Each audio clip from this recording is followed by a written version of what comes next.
যে সময়ে হাওর জুড়ে হওয়ার কথা ছিল উৎসবের আমেজ, সেখানে এখন কেবলই হাহাকার। বিস্তীর্ণ হাওরে এখন থই থই পানি।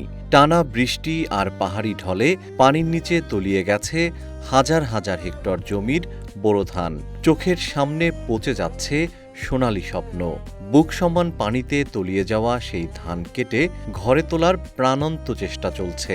দিশেহারা হয়ে প্রধানমন্ত্রীর কাছে সাহায্য চাইছে প্রান্তিক কৃষকরা। জমিতে পানি জমে থাকায় যাচ্ছে না হারভেস্টার মেশিন ব্যবহার করা, ফলে দ্বিগুণ খরচে শ্রমিক দিয়ে ফসল কাটতে হচ্ছে।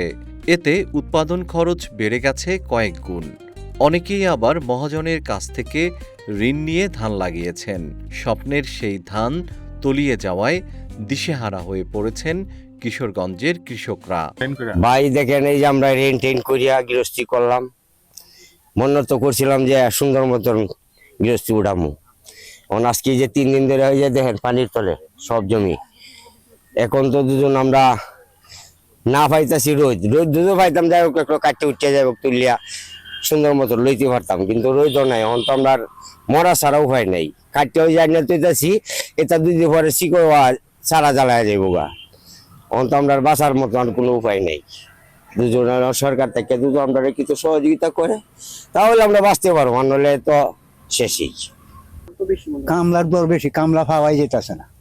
কামলা পাওয়া যেতেছে না, নিজেরা মানে নামছি আর কি, নতুন অন্য কেউ নাই, নিজেরাই নামছি। আমি সেই জমিটা আমি নেড়ক করে সারিয়ে দিতে আসছি, আর কাটার মতো কোনো বাউ নাই, অনেক পানি। এই জমিটা করতে অনেক টিয়া খরচ হয়েছে। অঙ্কা তো এটার মধ্যে আমরা টুলামান সারা বছরের কুড়া, হ্যাঁ, কুড়াটাই গেছে। কৃষকরা জানান, এখন ফসল ঘরে তোলার মৌসুম, কিন্তু টানা বৃষ্টিতে ধানের খলা তলিয়ে যাওয়ায় ধান শুকানোর বদলে ধানে চারা গজিয়ে যাচ্ছে। এতে বিপাকে পড়েছেন তারা। আমরা গৃহস্থী করছি, তো হানির তলে এই কেট তো তলিয়ে গেছে গা।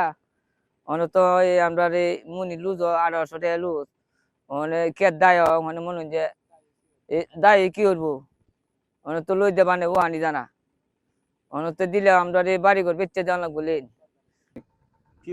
কৃষকের করে তো আমরা তো একবারে ঋণ টিন করে একবার অবস্থা কাল। এখন প্রধানমন্ত্রী যদি আমরা একটু সাহায্য সমর্থ করে তাহলে আমরা একটু বাঁচি আর কি। আমরা ঋণ করে অনেকেই জমি ফসল করছি, এই ফসল পানির তলায় গেছে, আমরা আনতে পারতাছি না। নৌকা দেয়া 2000 টাকা ভাড়া দেওয়া নৌকা পাইতাছি না। মুনির দাম 2000 টাকা, ধানের দাম হয়েছে 700 টাকা। আমরা কোনোভাবে আমরা বাঁচতে পারতাছি না। কৃষকদের অভিযোগ, হাওরের নদী ভরাট আর হাওর রক্ষায় পরিকল্পিত বাঁধ না থাকায় প্রতিবছরই তলিয়ে যাচ্ছে জেলার বিস্তৃত হাওর। এমন পরিস্থিতির আশঙ্কা আগে থেকেই প্রশাসনকে জানানো হলেও কার্যকর কোনো ব্যবস্থা নেওয়া হয়নি। এদিকে কৃষি বিভাগ জানিয়েছে, হাওরে এ পর্যন্ত 51% ধান কাটা শেষ হয়েছে। কয়েকদিনের টানা বৃষ্টিতে হাওরের 6768 হেক্টর জমি তলিয়ে গেছে। ক্ষতিগ্রস্ত হয়েছে প্রায় 21,000 কৃষক। বেড়েছে জেলার সকল নদ নদীর পানি। ক্ষতিগ্রস্তদের সহযোগিতার আশ্বাসও দিয়েছেন এই কৃষি কর্মকর্তা। টানা অতি বর্ষণের কারণে কিশোরগঞ্জ জেলার হাওর এলাকার এই সকল নিমজ্জিত জমিগুলো পরিদর্শন করছি এবং ক্ষতিগ্রস্ত কৃষকদের তালিকা প্রণয়ন করার জন্য তৎপরতা চালিয়ে যাচ্ছি। ইতিমধ্যেই আমরা এই সকল জমির তালিকাগুলো সম্পন্ন করেছি এবং ক্ষতিগ্রস্ত কৃষকের তালিকা চলমান আছে।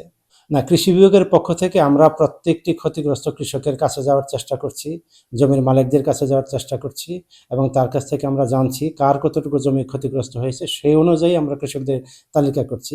আশা করছি সদস্য সরকার এই বিষয়ে একটি সিদ্ধান্ত নেবেন। জিএম শিহাব, রূপালী বাংলাদেশ।